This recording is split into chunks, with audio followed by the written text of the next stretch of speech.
Okay, so my name's Austin, and this is my next video in the series on why I love the novel Infinite Jest.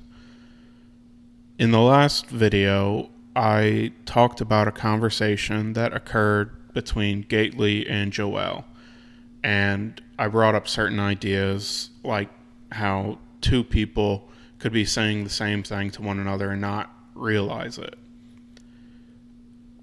I also think this conversation serves as a good starting point to introduce an idea that I've wanted to bring up at some point in this series, but didn't really know the right time to do so. So there's a part of this conversation where Gately keeps trying to talk about how he's too dumb to understand what Joelle is saying, and Joelle's trying to convince him that he's not nearly as unintelligent as he thinks he is, and all of these different things. But this conversation does go to show the difference in education between these two characters. On one hand, you have Joelle, who is highly educated, has a degree from a university that is well respected. You can tell from her dialogue that she's an intelligent person in the ways that our society traditionally values.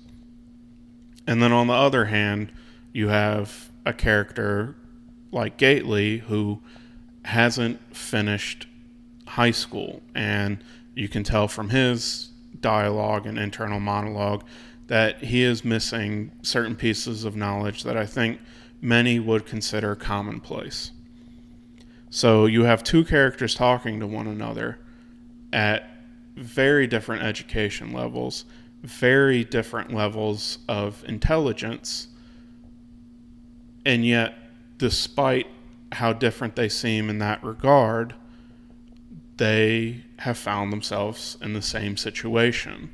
They have found themselves in a situation where intelligence and knowledge and reasoning cannot get them out of it.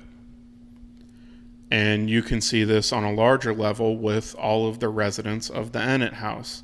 You have sort of the more educated, white-collar type residents like Tiny and Ken, and then you have many other residents who aren't nearly as educated as they are. And yet, despite some of these characters having education and knowledge and forms of intelligence that our society really values, they're all in the same situation.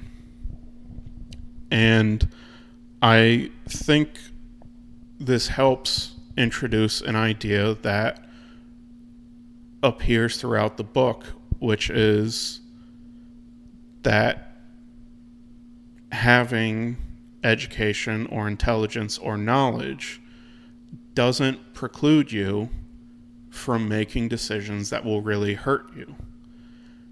And how once you've found yourself in certain situations, it really doesn't matter how smart you are. You can look at a character like Joelle, who, once she's reached the point where she is trying to OD at a party, it doesn't matter how smart she is. And then you have a character like Gately who accidentally killed someone. At that point, it doesn't matter how smart he is. A character like Kate, who has found herself lying in a bed in a psych hospital where there is a person with her at all times of day because nobody trusts her to take care of herself. That once she's found herself in this situation, it really doesn't matter how smart she is. And I think this is an idea that gets expressed through the characters, but then I think David Foster Wallace, the author, also expresses it about himself. I think in many situations throughout the book, he is, I don't know if I want to say flaunting his knowledge, but certainly showing that he is a very smart person.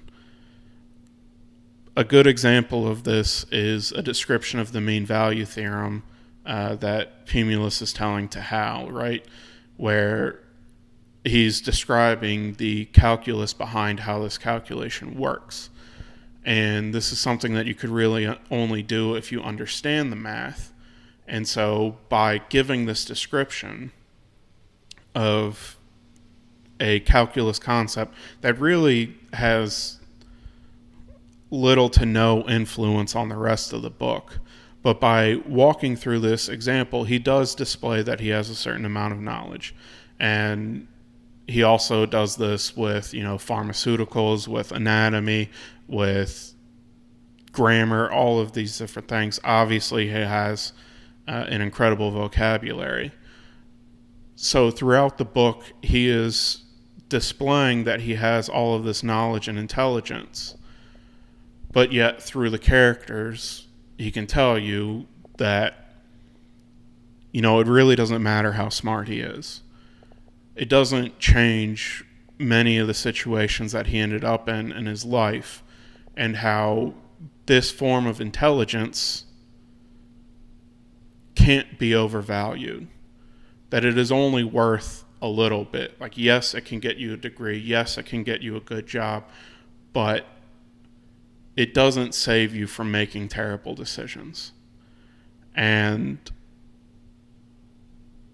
I obviously didn't know David Foster Wallace. I didn't know anything about his life. But from everything that can be heard, and from, many of the things that this book within itself displays that a person could only write about if they had at least partially experienced. This is someone that you can see, although very intelligent, found themselves in a situation where they were making decisions that hurt themselves. And once again, when you find yourself in certain situations, it doesn't matter how smart you are. And this can be a very humbling experience, and I think this is an idea that this book does a good job of displaying. Anyways, that's all.